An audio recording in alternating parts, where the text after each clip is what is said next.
Hello and welcome to the All About Ability podcast. This podcast is sponsored by Kale Financial, specialists in mortgages and protecting your family's finances. Whether you're looking for the best mortgage for you or want to make sure you and your family aren't struggling if you're seriously ill or pass away, call Kale Financial on 0141 447 0290 or email advice@kale-financial.co.uk. I will include this information in the show notes.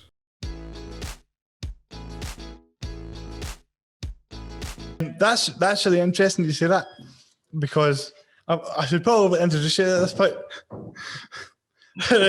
So welcome back to All About Ability podcast. Today we're with Sir Stevo Timothy. It took me about 20 minutes to learn how to say Timothy, so hopefully I got that right.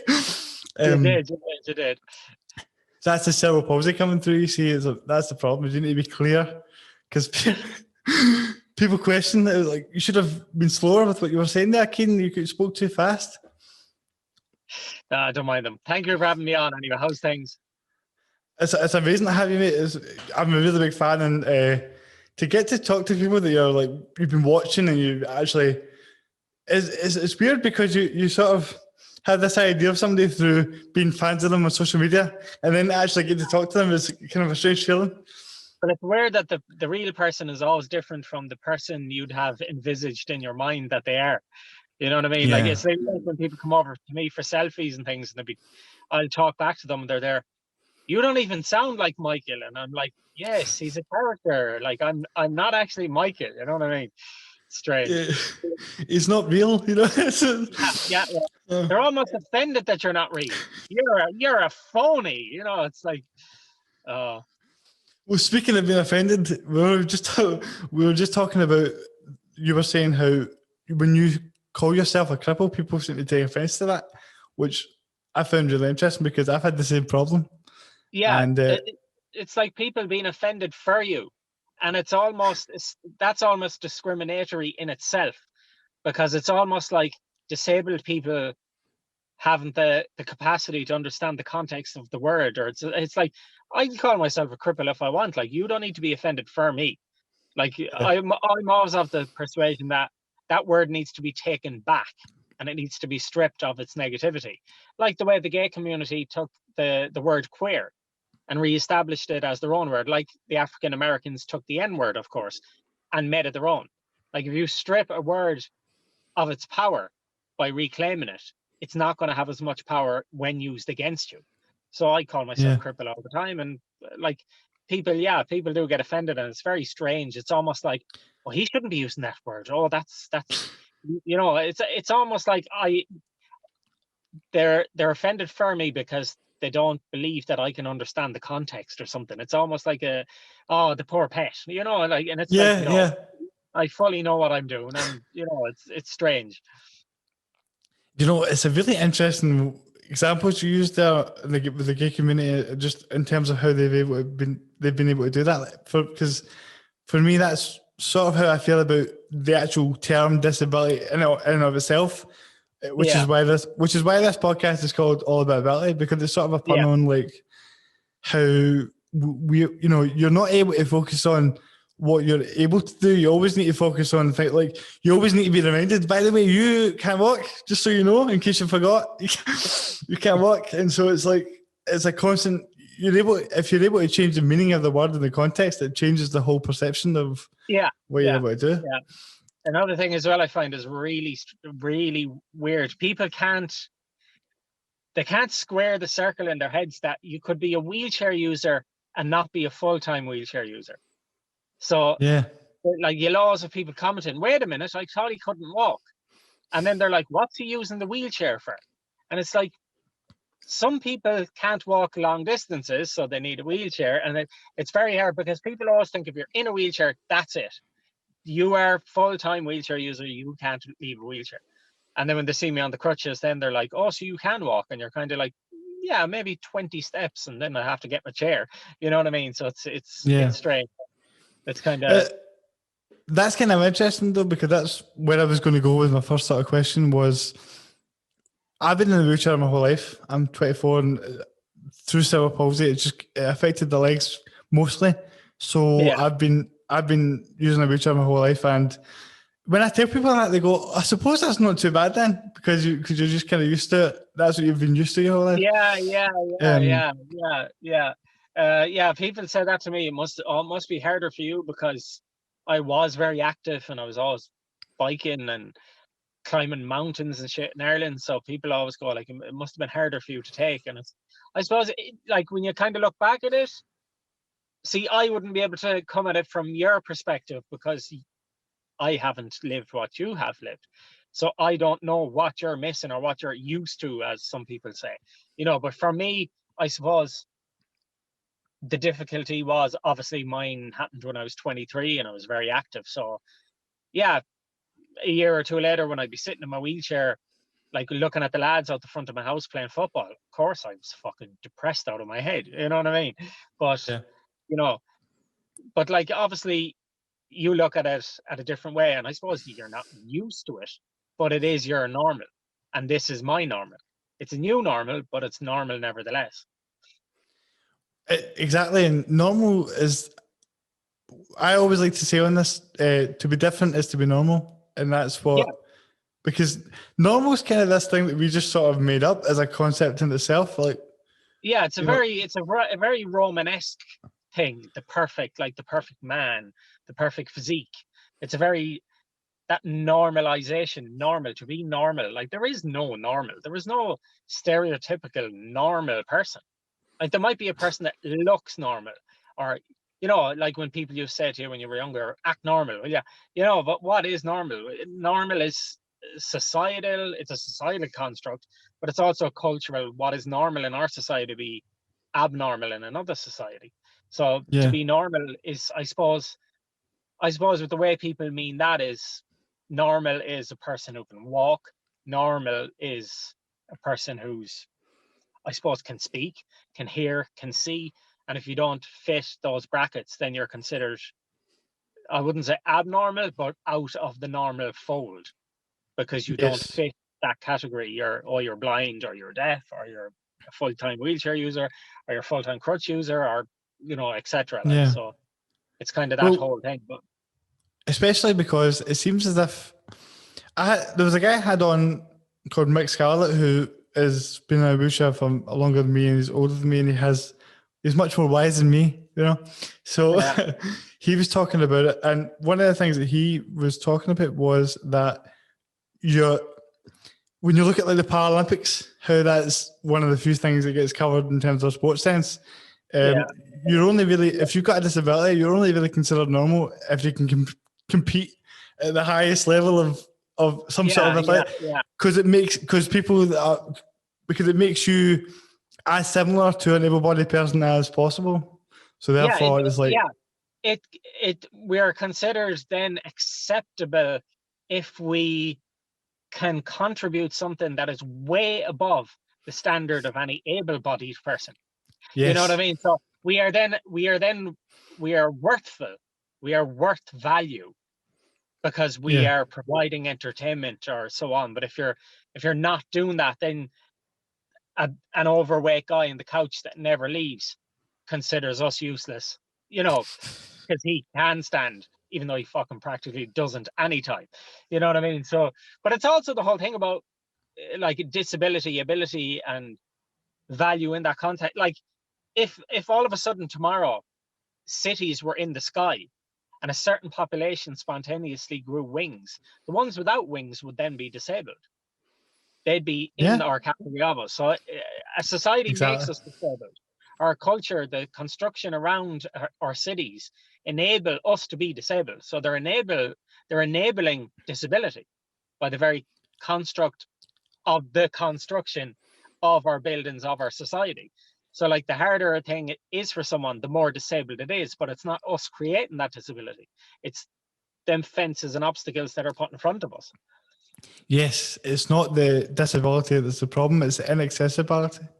Yeah, exactly. And a lot of the people that, architects and town planners and things that do this, they're not, it's only very recently that they've actually started to, get input from actual disabled people. Yeah. That's only a very recent thing. Before it was like, You know, it was almost the man telling us, "Oh, fella in a wheelchair would easily get up there." Well, you hop in my wheelchair there, and you fucking see, can you get up that 90-degree slope? You know what I mean? Like, you try. Yeah. I mean, the amount of stairs I crawled up to get in nightclubs is shocking. Yeah, But, yeah. Lads used to have to like I'd get like two lads, and they just basically lift me in the wheelchair all the way up steps, and like, you know, and the lads would be drunk, and I'd be drunk, and you're looking back at it and going, if any of them slips, like, I was yeah. dead, you know, and it's weird that You put that your is the life norm. into their hands almost. Yeah, and that Like, becomes normal because our society is abnormal, but yet we're the ones then that are outside of society, but they make us that way. yeah, we can decide who's normal by how accessible we make where we live and what we do. And Yeah, but the problem is that, you know, because there's so many different disabilities and such a variety, like you mentioned earlier, like I think that because we've all had doubts, we are the biggest minority in the world with like yeah, 1 billion absolutely. people, and Yeah, but I think yeah, because we're all so different, we haven't really been able to unite in a sense to tackle it all yeah, together. yeah, because there's so many different umbrella groups for certain types of injury. So you'd have cerebral palsy, you'd have spinal injuries like myself, and they don't tend to cross-reference around it. So they look out for just people that have that disability. So we've never really had a kind of overall strong lobby that just deals with disability as a function of human life. And we'd have way more power if we had something like that. But Yeah, sadly, that's not the case. Like, because even in disability sport, you see, I play wheelchair football, but you see different disability sports competing with each other, and yeah, you're like, if we work together, we'd be a lot stronger than if we yeah, were yeah. competing with each other. Oh, absolutely. Uh, Like, it's really funny when I first broke my neck on my back, and I remember I was like, geez, I'm pretty sporty anyway. I've got upper body strength, and I guarantee I'd be fast in the wheelchair and all that. And then I was watching these Paralympians, and I was like, get the fuck out. I would never be able to compete with these monsters. Not a chance. I was like, no, I'm not going to go down that route anyway. I'm going to go back to college or something. I can't deal with this, you know. So I was like, because you automatically think that I'm pretty agile in the wheelchair. I'd be good at this. And then you see these people and you realize, no, I'd be crap at this. You know, they would destroy me on the track. You know, Yeah, yeah. Not everyone in a wheelchair is going to be a Paralympic athlete. yeah, uh, yeah, but you're sort of held to that standard of, if you want to do anything in your life, you're going to have to do something extraordinary. And yeah, yeah, yeah. And then you're accepted. yeah, and that's it. That, you know, the issue, that was a lot of the issues for my mental health struggles, was just sort of pushing for that acceptance that you were never really going to get, because you're always, even if you got to the Paralympics, you're still going to feel that. Yeah, No yeah. accomplishment is going to take that away.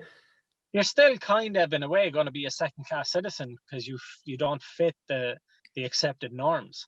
So even if you do that, yeah, you'll get kudos here and kudos there, but you're still, it's almost, you're still going to go home and go out that evening and run into a load of sets of steps. You know, it's, you know, we're Exactly. always going to fit in that. And that's, I suppose, it's unfortunate. Like, things are moving along and things are moving a bit forward, but they're very, very slowly moving forward. Yeah, and But I think the that's more where, people, like me and you and other people that have a voice and have I suppose, a platform to get it out there, speak about it and just be brutally honest about it. And that's the most we can do and the least we can do, you know? exactly. I mean, that's the issue though. Is it's such a fight. It's a constant fight that I almost, disabled people that don't want to participate in that, I get to the point where I understand, because you're fighting this uphill battle constantly of trying to get Yeah, heard and recognized, and but you were talking about how this, you know, your injuries happened when you were 23, and yeah, you were watching your pals play football and stuff, and it was yeah, quite depressing for you, which I can't really imagine what that's like having. I mean, I've experienced that, but I had more time to come to grips with it, I suppose, than your sort of yeah, sudden. So from as you're sort of seeing that and feeling that, where do you go from there? Like, what in your head do you think?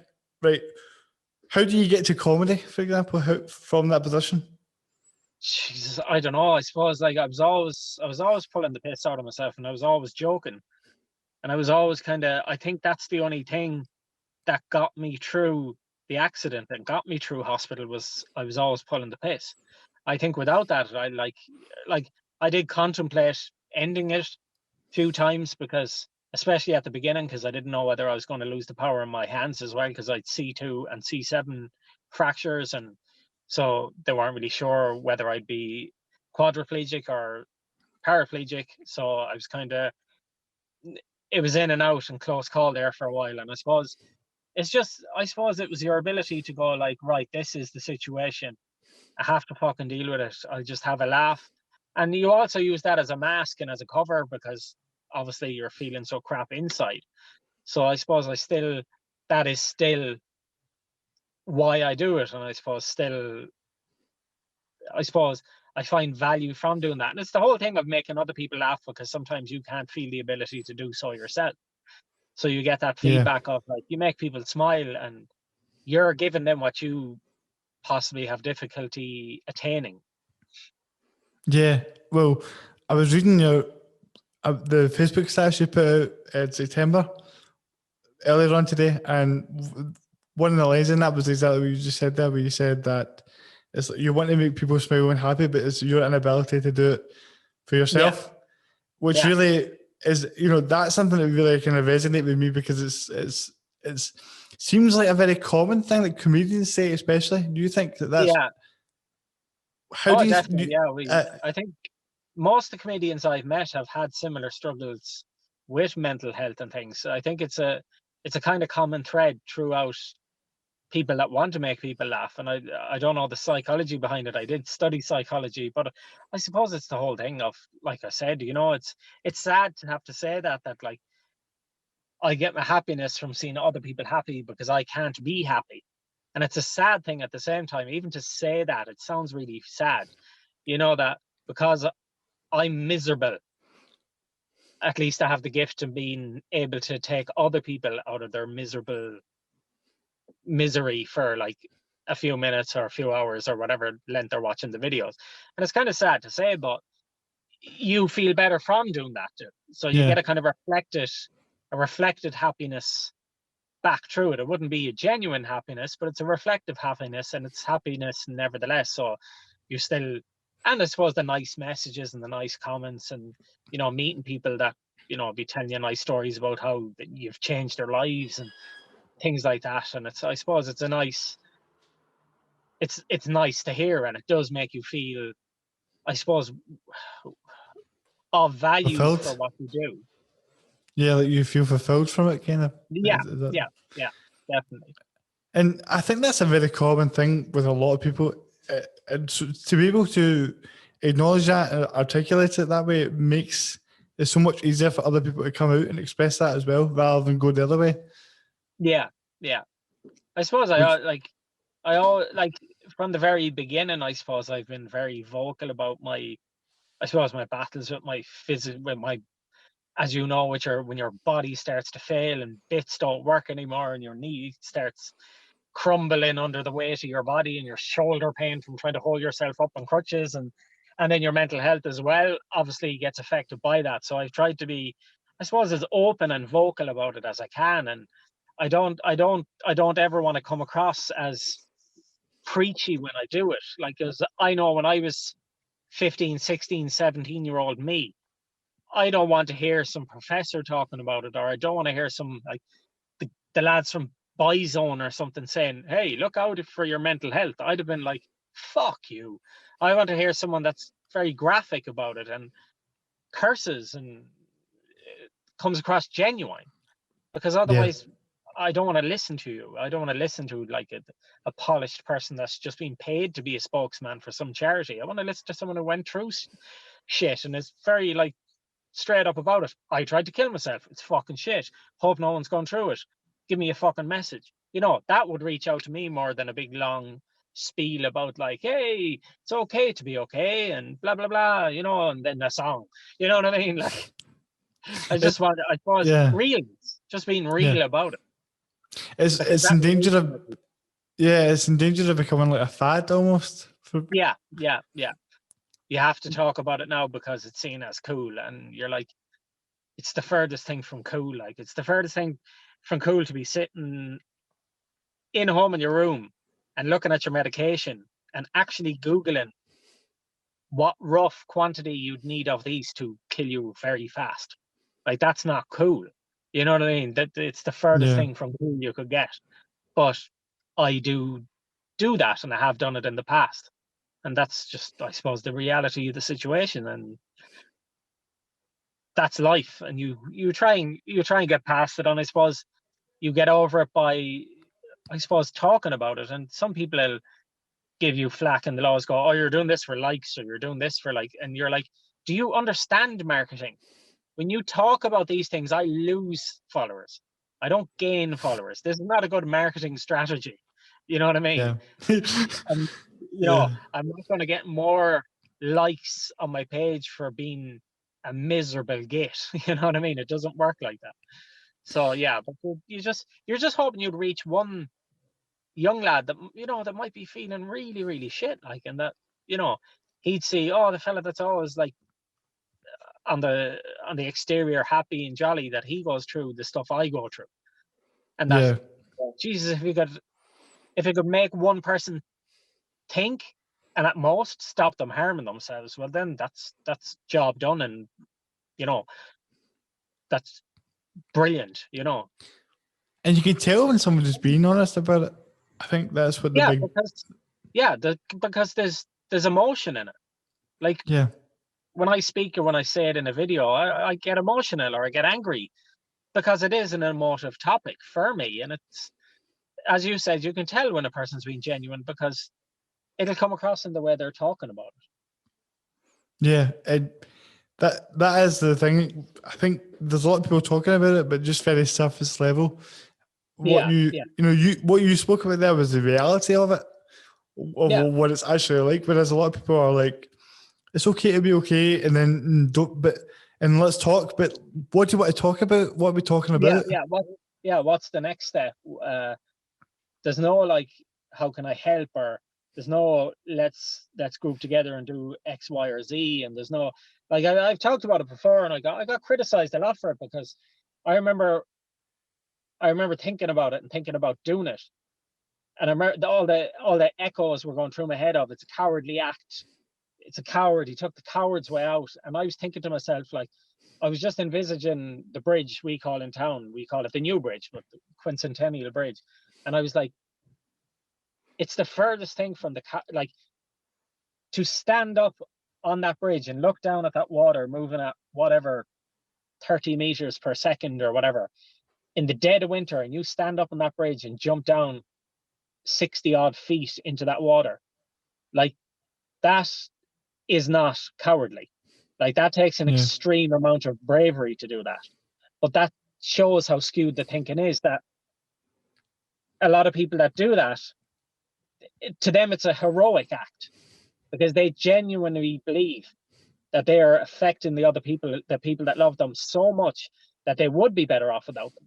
So it's almost like a heroic suicide in a way, Yeah. because they're sacrificing themselves for the other people that love them's happiness.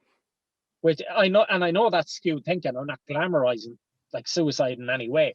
I'm just saying that in that frame of thought, and I had it as well, you do believe that they would be better off without you. So you're doing it because you feel shit, but you're also doing it for them in a strange way. You're doing it to Yeah. relieve them of the extreme pressure of having to deal with your shit. You know, so you're almost rescuing them from yourself by the act. It's such a great point because we're not going to be able to understand mental health until we're able to look at it from a different perspective. Yeah, And yeah. because And that just is the talk reality. about it. Nobody's really going and nobody's doing that thinking they're being selfish. They think it's the most, in that moment, you think it's the most selfless thing you could do. Yeah, absolutely.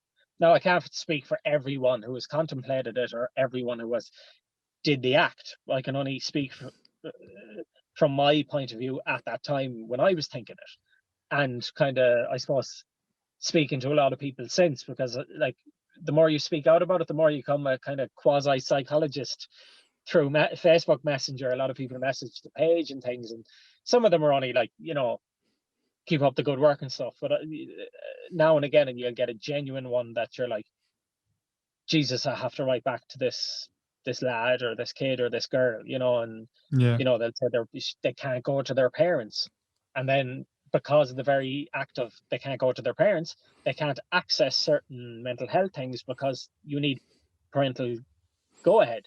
So they're Yes. stuck in that purgatorial place of terrified to tell their parents because they feel that the parents won't be supportive, and not being able to access things then because they're 15 or whatever, because they're too young, so. And And it's, I don't know, is it the same in the UK as here? But that's a kind of common thing here. yeah, I mean that is very common, and we've seen a very big rise in suicide from younger people, like Yeah, because of the thing you've just described. It's you're caught in this middle ground of I don't know. For me, in my experience, the biggest issue was you felt as if it was like you didn't want to put anything on somebody that really cared about you, like that you were yeah, feeling bad, because you know that yeah, it made them feel bad. And yeah, exactly. So you don't want to burden them with your crap almost in your yeah, head. You're like, I'm dragging everyone down around me, and if I eliminate myself from the world, they'll be able to, they'll be free. yeah, yeah. Well, as you're dealing with all that kind of stuff, I really appreciate you for being that honest about all you just said there, because it was obviously a really serious topic and you were really genuine about that. But as the sketches and Farmer Michael and stuff get more success, did it, was it kind of overwhelming how you started to get this sort of fame, if you Uh, like, fandom? yeah, I suppose it was in the beginning. Like, I remember when I done the first few, and I had them on my phone for a while, and then I threw them up on Facebook, and then like I think I was in Need in with a friend, and he was getting wheels for his car, and I drove back because I put it up that night, and people were coming over to me in the fast food place, and they were asking for like pictures and like looking at me and stuff, and I was like, yeah, that's grand, it'll go again, no one will care in a week or whatever. It's kind of a single viral thing, you'll be forgotten. And then I kind of sat back and I thought about it for a while, and I was like, should I keep doing this? Like I kind of, people are saying to keep doing them, and then people started saying like, I wonder what Michael's take on X, Y, and Z would be. So it was almost, because I put them up, then they kind of fed the information, they fed the topic and the topic of discussion in the next videos by saying, I wonder what Michael thinks of blah blah blah. So I kind of kept going with it then, and I suppose, yeah, it just kind of, like, everyone kind of said it'll never leave the west of Ireland, and then they said it'll never reach all over Ireland, and it'll never spread to the UK or the US. And then when you kind of do that, then, and you're on American TV before you're even on Irish TV, and then like some of the people that would message you, or some people that would start following you on Instagram, and you're like, Jesus Christ, like, I don't know, like Joey Barton, Gary Lineker, Don French, Matt Lucas, all these people following you on Twitter, and you're like, fucking hell, these are all kind of like, it's just so weird. Like, Yeah, and Paul McGrath sending you messages, like, and Seamus Coleman, of course, Everton captain, and sending me messages on WhatsApp, like, hope you're doing well, bud. And it's like, is this really happening? Like, but it becomes normal then, and it's only when you stand back and kind of reflect on it, and then go like, I can message these people, and they message me going, how's things? Only then do you see how, like, kind of weird it is, and how, like, big it got. yeah, It's surreal, but yeah, normal at the same time, because now I've been doing it so long, nearly 6 years, that it's kind of normal to me now. So you still get a nice surprise when someone big follows you or messages you, but it's kind of like, almost Yeah. normal. Yeah, like it starts off as this really big thing, and then there's no time to stop. You can't really sit and think about, oh, this is happening. You're caught up in this wave, Yeah, and yeah, it's only when you're sitting on a podcast and someone asks you about it, you think, oh, these guys are yeah, actually. yeah. It's when someone like kind of says it to you, or someone goes like, "Don't you talk to Freddie Flintoff?" And you're there, yeah, and then they're like, "Jesus Christ!" Like, and it's kind of like, see, I suppose I see it from a different point of view, because I see it as me when people come up to me being all like, "Oh my God, it's you," and I'm there like, "Oh Jesus, I'm only a fella from West Side and Galway, relax," like. So I see it from the other side, that like they're all just fucking as normal, and they have normal human frailties and you know Yeah, complexes and things. So like you kind of see it from that side, and I suppose this whole thing of holding people up as celebrity, and it's a whole weird fake bullshit existence, really. I don't kind of buy into it. I don't like it. Now, I will join the club in certain aspects of, like, obviously you mightn't be a big fan of XYZ celebrity, but if they're there, you will go and get a picture with them to fulfill the almost role of, yes, I am famous, but it's you're doing it for the whole game. It's part of the game. You mightn't necessarily like that person, you might despise them, but because they're in Galway, or you've met them in Dublin, or blah blah blah in the UK or whatever, you'll get a picture with them, because you still have to play the game, but you detest the game at the same time. that's really interesting, because is that one of those things where if you don't play the game, people are like, I met him and he was a dick to me, and he wasn't nice to me, and you end up getting bad. A lot of people get the wrong idea from you because you told one guy that wanted a picture to fuck off. I know I've refused a person a picture once in my life, and that's when I was going into the A&E in Galway. So that was the only reason I did. And he messaged me apologizing, and then about 2 days later, I went down and got a photo with him. So Oh, it was weird, but I suppose from my, like, I'll always do it, but I mean the fame game, as in celebrities with other celebrities, that kind of thing. I oh, right, don't like yeah, that. But you have to do it, because you have to almost keep up the appearance of uh, revolving in these circles. Because yeah, if people see you as being famous, they're more likely to buy tickets to your shows, and they're more likely to, you're still there. You know what I mean? So you still have to play that side of the game. But I've kind of stood back from that a bit now, and I don't really care anymore. I'd rather put up pictures of me and my brother Jamie, or you know what I mean. I'm yeah. kind of, because, or my dad, because they're the ones that mean stuff to me, and the other shit doesn't. Well, you mentioned your brother Jamie there, that I wanted to talk about him for a wee while, because I seen that obviously he's been getting you've been getting some abuse for Yeah, yeah. for So posting pictures and stuff, and yeah, so I I kind I of, I seen this thing I'm posting that really it angered me before this. As I was reading it, I was like, yeah. ugh, And like people were saying, "Oh, maybe he didn't mean it that way," and I was like, I saw the rest of the comments before I blocked them. He was defending himself. He said like, "You pull the piss out of people, so you, you should be able to take it. You need to grow tougher skin. You're a comedian." The usual shit. The whole blame me. You know what I mean? It's the whole like she shouldn't have been yeah, wearing that syndrome. You know what I mean? yeah, Victim yeah, yeah, victim yeah, blaming and victim shaming. It's my fault because I can't take a joke about someone mocking my brother's mental ability. You know what I mean? And like he goes, "You were always pulling the piss," and I was like, "Yes, I don't pull the piss out of people with special needs or people that can't defend themselves." You know what I mean? And plus, Michael, I'm not pulling the piss. Michael is pulling the piss. I'm using Michael to illustrate the outrageousness of certain ideas and outdated things. Like if Michael is saying something, I think the opposite of that.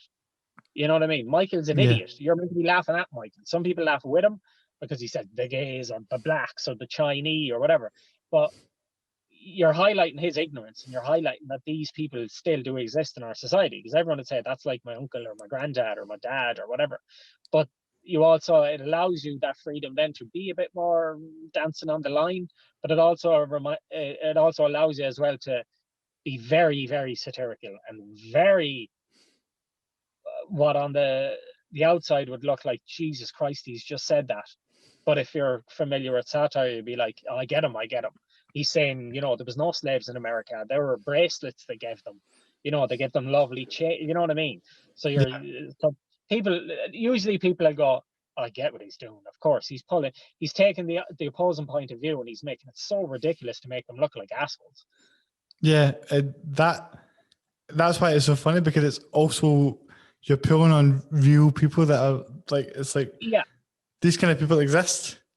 You know? Like I got an awful lot of flack for saying, like, that I was on about like race in America, which you should never delve into. But I had to do it, and I was on about that there's race in America and stuff, and I was saying like that black people shoot themselves and then jump at the police officers to blame the guards or the cops, because the cops are all good, and I got a bit of flack for that, and I had to defend the video on a load of radio stations, and it was kind of unnerving to have to defend it, but at the same time you're trying to say, just try and watch the video with a bit more of an open mind, and a bit more of what Michael's saying under his breath, and a bit more of what, just try and watch it again, heed what I've said, and then watch it again and see what you think now, Because, as we said earlier, it's a character. It's not the real you. It's not like you. All you're trying to do is show these, like I said before, these kind of people exist, and we should make fun of them, because they're the ones that deserve to be made fun of. Yeah, like if Leonardo DiCaprio played a racist in a movie, he's not going to get hate online. They understand They understand the differentiation, but when you're doing comedy, we don't. We seem to think that's the person. Like even a stand-up like Jimmy Carr, whatever, that'd do it as himself as opposed to a character. He's still acting. He's still portraying a role. So I suppose people don't really realize when you're doing sketch comedy that you're an actor. So like if I was playing Michael in a movie, no one would bat an eyelid. If I play him in a comedy sketch, people get upset because they think that's my real views. Like I'm reading from a script in my head. It's like I'm acting, but you're all I suppose, but like it's always going to come when you hit on topics that are close to the bone. But I've always said that like I could have always went down the like safe route and just done kind of Irishisms and things like that, and stay away from race, stay away from gay rights, stay away from abortion, stay away from transsexuals, stay away from all of that. But like the Catholic Church as well, and like, but I feel if you have a platform, like these are topics that are in our world and they're topics that are in Ireland, you have to address them. If you're addressing things from an Irish perspective, they're major topics, so you have to go into them. Whether you address them or you don't, they still exist. Yeah. So you feel like you have to, like when the race thing came up, I said I have to do a video about it. I have to do a video about how certain elements of the black community in America are treated, but I'm going to twist it around and make out that they're treated like gold and they live in the big suburbs, and all the poor whites are living in the ghettos, so I had to twist it around. But people didn't get it as well and started attacking me, and you're like, oh, for fuck's sake, how clear can I make it that, like, do I have to do this? I actually done that in a video before about disability. I was asked by the Disability Federation of Ireland to do a video about the abuse of parking spots, disabled parking spots. So I done a video where I was like, oh, I'll pull in there, Kathleen, and oh, sure, I have the hazard lights. I don't need the parking pass. The hazard lights are the international parking symbol for I don't give a fuck where I park. And I was on about disabled people shouldn't be allowed out anyway. They should keep them in homes like they used to, because it makes me uncomfortable having to look at them. And I got fucking attacked. I got it. Like, I had to turn off my phone for about 2 days. I was getting emails. I was being attacked by people that had disabled children saying they're going to fucking kick the shit out of me if they see me. And you're like, oh my God, like, and then people started defending me, going, but he is disabled himself. And I'm there, that still misses the point. It doesn't matter. It wouldn't matter if I'm not. I'm still fighting the battle for you. I'm pulling the piss out of these wankers that abuse parking spots. But, it's the game you're in, and it's going to happen. And I suppose satire wouldn't work if a certain element didn't believe it. Like the Onion in the US wouldn't work, or News Thumper in the UK, and those they wouldn't exist if everyone got satire. And it comes back to what you said when you were talking about how when things are said to, when you say it in this sort of way, it gets through to people more, I feel like. Yeah, yeah. And like, there's no better way to get a message across to someone than through humor as well at the same time. And belittling the opposing viewpoint, or the view of people that you'd not assume, but that you'd see as being bad. Yeah, yeah. And that helps, it helps break it all down. But like Yeah, you say, you're always going to have a certain percentage of people that are going to see it for the actual literal thing that you're saying, rather than looking at between the yeah. lines. This little wanker is on the video saying that my disabled child should be covered with a tarpaulin because it makes him uncomfortable to look at her. And that's going to raise people's blood, and you understand that. But you also kind of, you have to have an element of that shock humor in it as well to get the message across. Because if I just like done a video going like, you shouldn't park in disabled parking spots, it's wrong. Who gives a Yeah, shit? You know what I mean? You're not going to reach a bigger audience as well. So you have to, you have to kind of hit both sides. You have to hit the ignorant people that will just laugh at it superficially, but you also have to hit the people that will get what you're doing. And like, it was lovely. Then about a week later, I got a big framed thing from the Disability Federation of Ireland, and it was all the positive comments from people that were disabled and people that understood what I was doing. So I got a big thing, and I have it in the wall at home. So it always kind of reminds me of it was worth it despite all the death threats. So but you're so right, because by doing that, you are bringing more attention to it, and you're trying yeah, to raise yeah, awareness. because the more people that comment on it, the more people that view it, the more people they show that might get it and might think twice. Like, the objective is always to make people think and maybe alter their modes of thinking. And if you can do that, then so be it. And obviously, not all of them. Like, don't. I'm not like some modern day philosopher, satirist in the Swiftian sense. Like, not all of them have a message. Some of them are just basic toilet humor, or about Everton, or about some made up history in Michael's head about Wexford or London or whatever. They don't all have a deeper meaning or a deeper message. But with the ones I like to do about that, when I do get political and stuff, then the objective is to reach the most amount of people as possible and hopefully change modes of thinking. And Well, the you're laugh along with definitely, the laugh helps. The laugh helps. it. Yeah, definitely.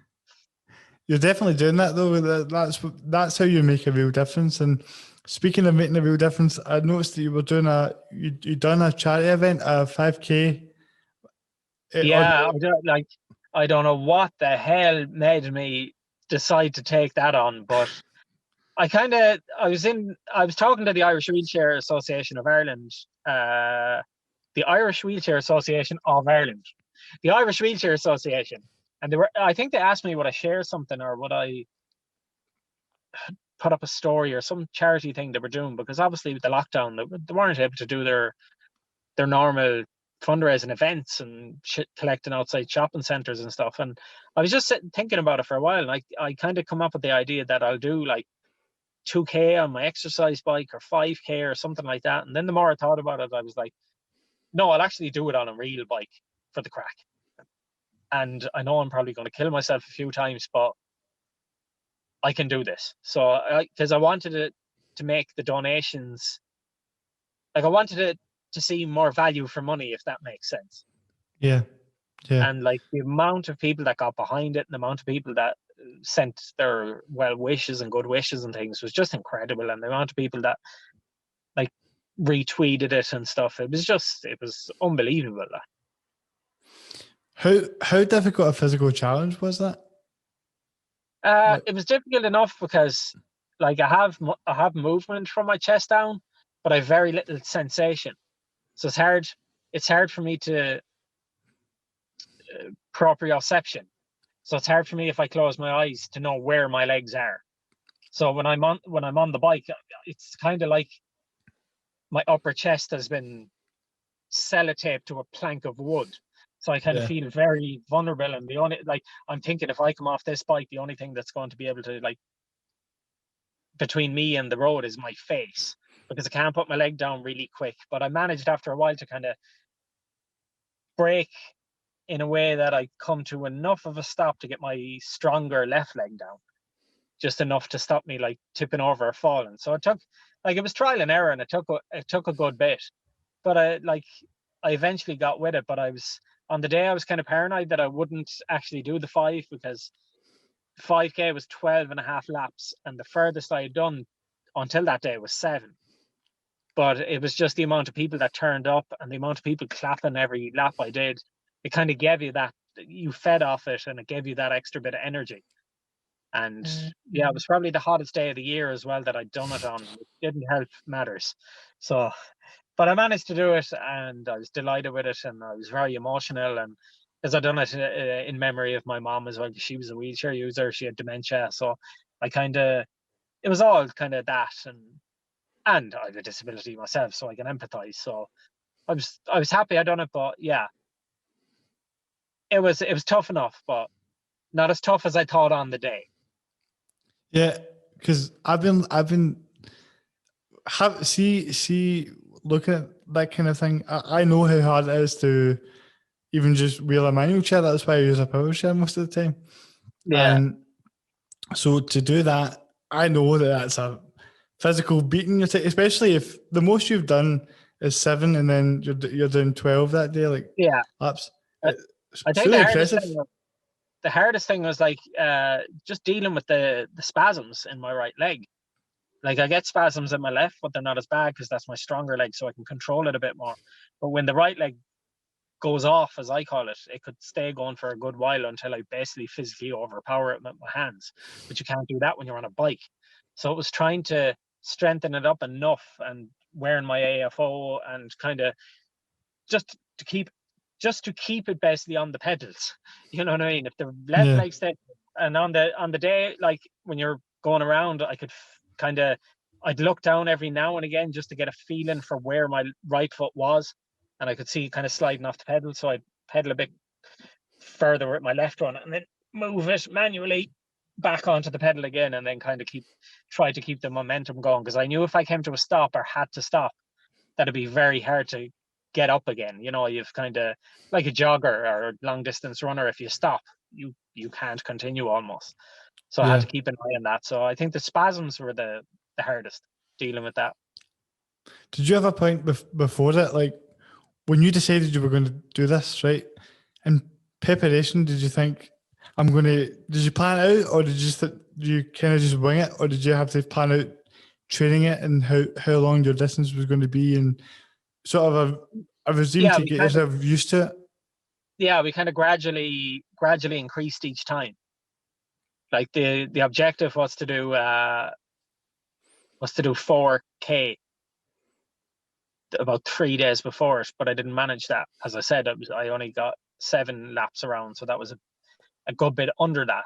But Darragh, my trainer, like, he was like, "You will do it, you'll be grand." And he was the one all like, "We're going to do this amount today, and you cycle this amount of time," and he'd be behind me on a bike and cycling around the estates and trying to dodge dogs and shit. So I wanted to do that, though. We did a good bit on the track in the week or 2 weeks leading up to it, but the majority of it was done in real world situations, estates and things like that, because it's harder. You know what I mean? So it was more because there's hills, and there's also the nice downhills, but there's hills up as well, and that was kind of tough. But he said, "Look, this will make it a lot easier than when you're on a smooth, level track." So I can't imagine how difficult that must have been. I do, if I do a couple of K that way, it would be hard. So it must have been people don't understand these kind of different elements you're talking about with the spasms in your legs and stuff, like that kind of thing. Like they just assume it's the same for you as for them.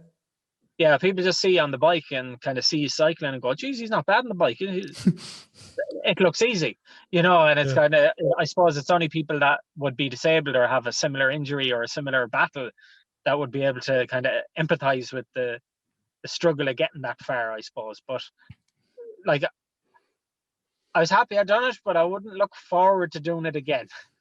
Put it that way.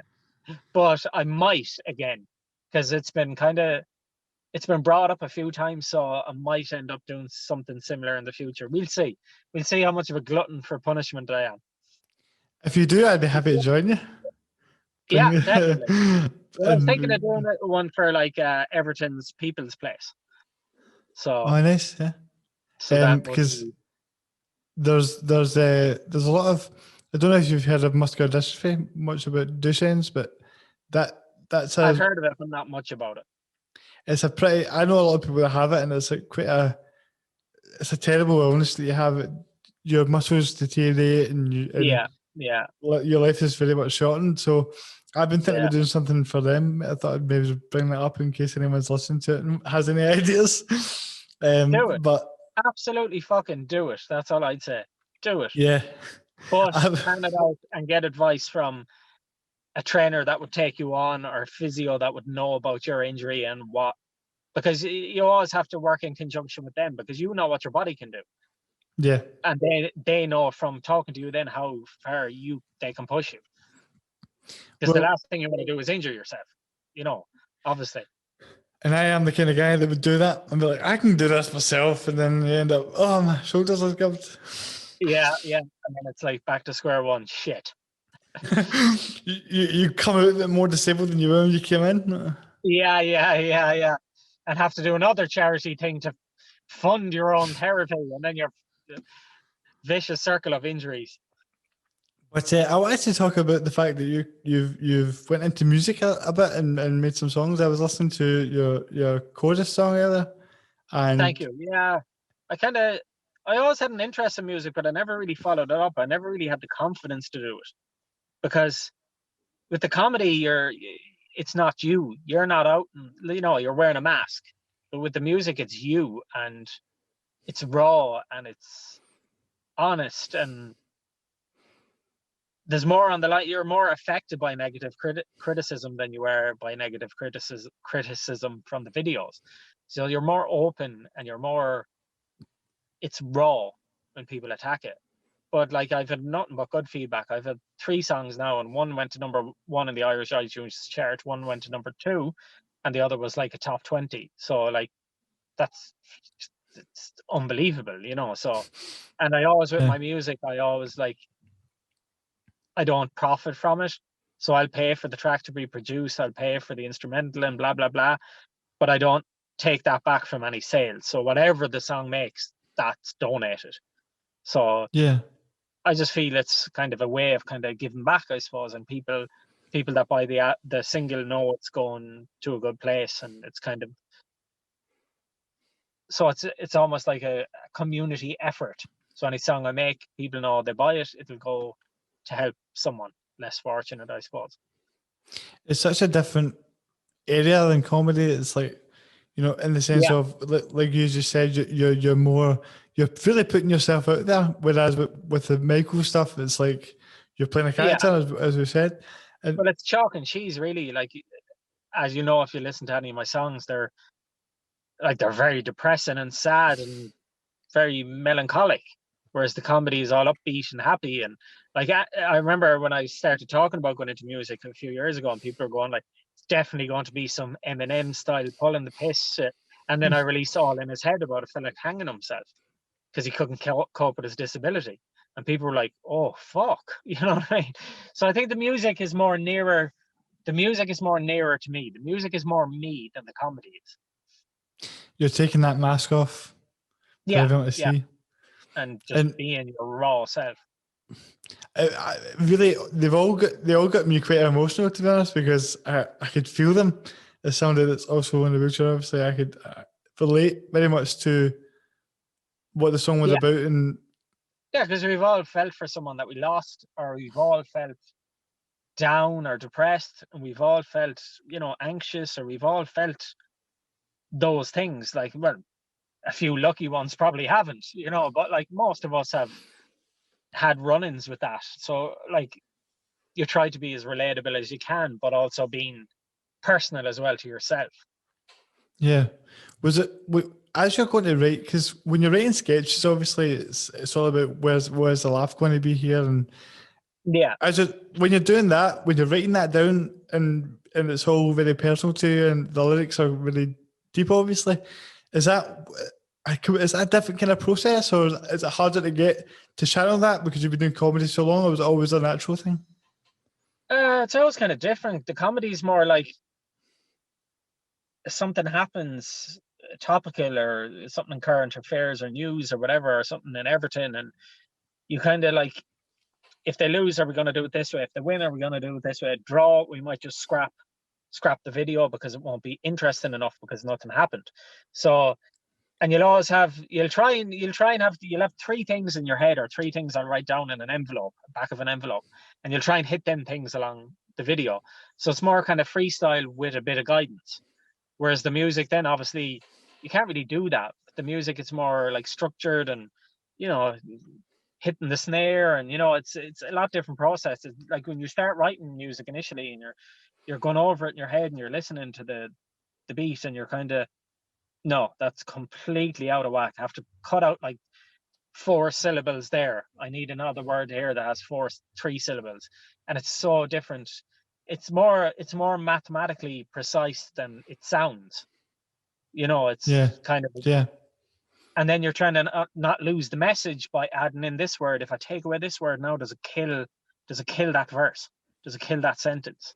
So you're trying to keep that in, and you're kind of, and you're dredging up stuff from your past and stuff that you not necessarily want to go back to. And you're like, and all that, when I was releasing it and talking about it on radio stations and stuff, and for that like 2 weeks, I was very down again and very depressed, because you're going back visiting that time in your life that you struggled so hard to get out of, and you wonder why the hell you're doing this. Why are you dredging it up for yourself? But then you kind of, as you said, you're trying to reach people as well, and maybe kind of, I suppose the song wouldn't make them feel better about themselves, but I suppose they might relate to it and just, I suppose, empathize with the struggle more so. Yeah, well, hopefully they're able to use it and open up themselves on things that maybe they thought they couldn't. Yeah. And that is one of the biggest problems we have. Like one of the things I really admire about you, though, is in terms of music and comedy, those are kind of fields that people in wheelchairs or people with disabilities aren't really encouraged to go into. Because we spoke about how to be recognised, you need to be the top athlete, the top, the Paralympics.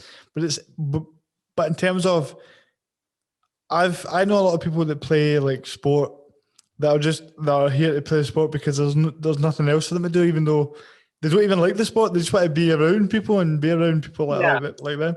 Yeah, and there's too much of a sort of, too many barriers or too much of a stigma to go into a creative field like music or comedy or something like that.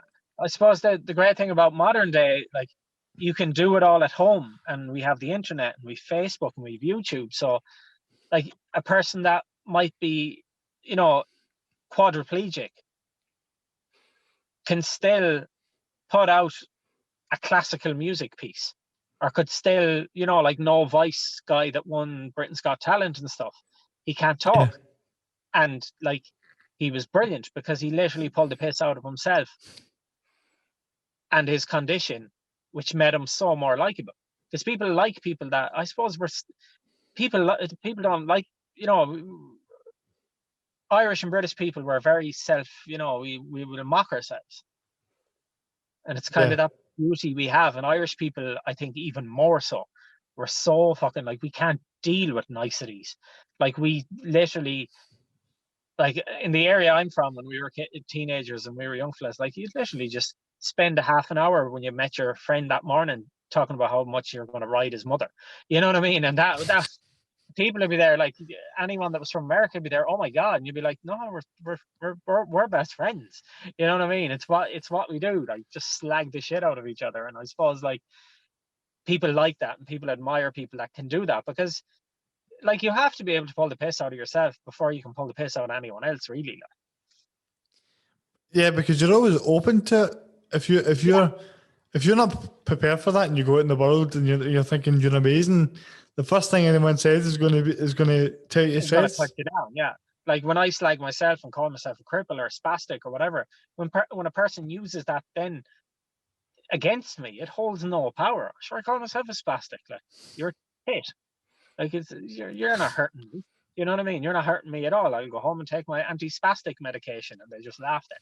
You know, so yeah, Exactly, and I yeah. think it At really least I have anti-spastic medication. You're never going to get rid of yours. You know, you just slag them or whatever. You know,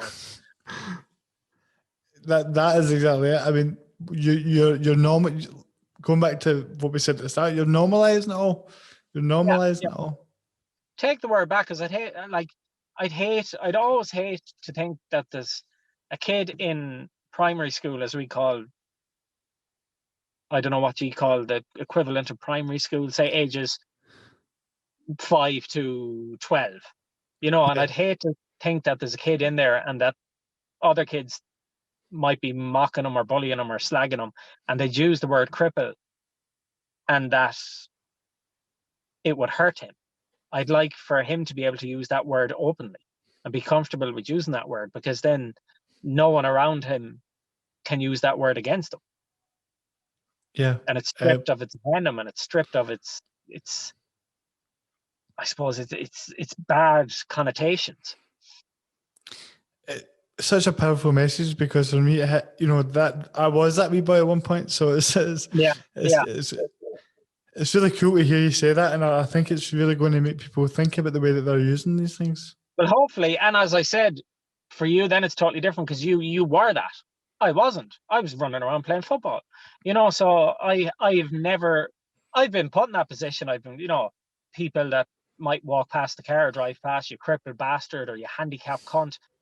It regularly happens, and sometimes you be in a not so great mood, and it might get to you. Other days you're just like, fuck you too. You know what I mean? So Yeah. I do understand that it can still hurt, even today.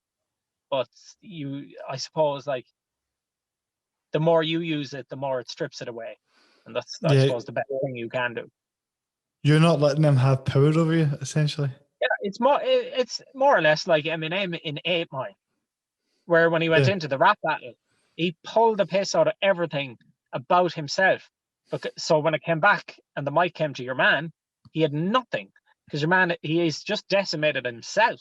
What can I say to him? Exactly. So you've went into music. You've done really well with comedy, obviously. Have you any other areas that you want to give a go and try? Well, I suppose I'd like to write a book about my life at some stage. So, because we already done a book about Everton, but that was a comedy book. So I'd like to do an actual autobiography. And I was asked a few times by the publisher, and I've been thinking about it more in the last week or two, and kind of teasing it out a bit and thinking about it in my head and thinking of chapter titles and which parts would people learn from and which parts would people want to read about, because not all parts people are going to want to read about. So you want to and you don't want it to be too miserable either. You want to educate people as well as it being a and you also have to put humor in it, because it's part of my life as well. So that have to be it, so that's one thing I'll be thinking about in the near future. Well, that sounds really exciting. I can't wait to read it. Thank you. God knows what I'll title it, though. I'm sure we'll all at least get a laugh somewhere in it anyway. That's what it's all about. But listen, all the way through this, I really appreciate how honest and open you've been, because sometimes you get guests and you can tell that they're not really wanting to dive into these sort of deep subjects. So it was good to be as comfortable with you as it has been, considering how well known you are and how much of a fan base you have. To be that open, it takes a lot of guts. So I really do appreciate it. Thank you. Don't make me blush. I'm told I'm Irish. We're not going with compliments. We have, especially cripples. We don't like compliments, do we? Yeah. Being a crippled Irishman is 20 times worse. Well, Scottish isn't that much better. So Yeah, still, yeah, yeah. true. We're Celtic cousins, so yeah. Yeah, it can be rough, but that's where the humour comes into it, isn't it? Yeah, Um, exactly. Yeah.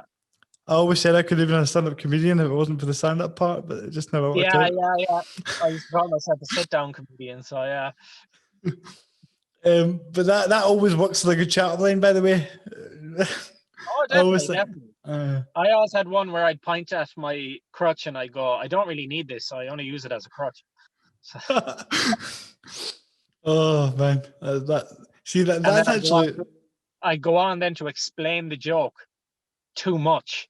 I'd pick out someone in the audience and I go, you see, because it's a crutch, and then there's a Yeah. psychological crutch.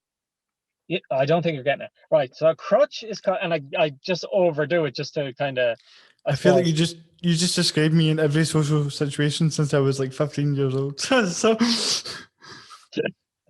very accurate, very accurate. But well, also, so where can people find you on social media if there's people listening to this that haven't already? Sir Stevo Timothy official on everything. I think YouTube and Facebook and Twitter and Instagram and all that, and TikTok. Everyone has to be on TikTok these days. The big one, isn't it? And I've I think seen we have. Bebo's coming back. Bebo's coming back next month. Is it? Yeah, People? yeah, that's insane. That's a bit. It's a bit late now to bring that back, is it not? I I'd think say that'd be they're good gone. though. Well, I'm getting in it from day one anyway. As soon as it's available, I'm downloading it and putting up stuff. Yeah, well, that is like I can't even do TikTok because I feel like if I downloaded it, I would just be on it all the time. I would just be Yeah, on it it's all the kind of time. addictive. You end up getting addicted to just flicking through. It's Like I would be like, oh, I was meant to get questions ready for Sir Stevo and I was too busy on TikTok. you end up So just there you asking go. a question about TikTok. So what do you think of TikTok? Be like, this guy has a problem. I think this guy has an issue here. But we have very similar sort of messages, and I'm just starting to really understand. 'Cause like you with comedy, this sort of podcast gives me a very big sense of fulfillment, and I'm really Yeah, enjoying it. yeah. So I appreciate you coming on, helping me spread the message, and helping as many people as we can.